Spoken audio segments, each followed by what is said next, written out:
Over thinking. இன்னைக்கு நம்ம செய்ய வேண்டிய செயலை செய்ய விடாது. ஒருவேளை எனக்கு வேலை போயிடுச்சுன்னா, இந்த பிசினஸ் எனக்கு லாஸ் ஆயிடுச்சுன்னா, அல்லது எனக்கு பணம் தர வேண்டியவங்க தராம போயிட்டாங்கன்னா, என் டீம் என்னை விட்டு போயிட்டாங்கன்னா, என்னுடைய காதலி என்னை விட்டு போயிட்டாங்கன்னா, இது எல்லாமே ஓவர் திங்கிங். இந்த ஓவர் திங்கிங் நம்மள கவலைக்கு தான் கொண்டு போகும். அப்ப எதிர்காலத்த பத்தி நம்ம யோசிக்கக்கூடாதா? எதிர்காலத்த பத்தி நம்ம திட்டம் தீட்டக்கூடாதா? நிச்சயமா திட்டம் தீட்டணும். அந்த திட்டம் தவறா போயிடுமோ! அப்படின்னு நினைக்கிறது ஓவர் திங்கிங். அந்த திட்டம் தவறா போகாம இருக்கிறதுக்கு இப்ப நான் அதுக்குண்டான செயல் செஞ்சுட்டு இருக்கிறேனா?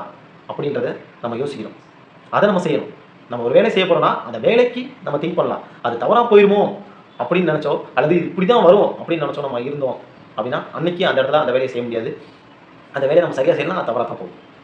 அது தவறாவே போனாலும், அதற்கு நான் நெக்ஸ்ட் என்ன செய்யணும் அப்படின்றது உண்டான பிளான் நம்ம கையில இருக்கு அப்படின்னா, அது ஓவர் திங்கிங்குள்ள வராது. அது நம்மள கவலைக்குள்ள கொண்டு போகாது.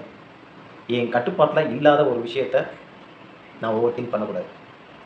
என் கட்டுப்பாட்டுல இருக்கிற விஷயத்த நான் எத வேணாலும் யோசிச்சு செய்ய முடியும். என் கட்டுப்பாட்டுல இல்லாத விஷயங்கள், இப்ப நான் செஞ்சுட்டு இருக்கிற விஷயங்கள் எல்லாமே என் கட்டுப்பாட்டுல உள்ளது. என் கட்டுப்பாட்டுல இல்லாதது எல்லாமே எதிர்காலத்துல உள்ளது. எதிர்காலத்துல உள்ளது எல்லாமே நம்மள கவலைக்கு தான் கொண்டு போகும். நிகழ்காலம் மட்டும் தான் நமக்கு மகிழ்ச்சியை தரும்.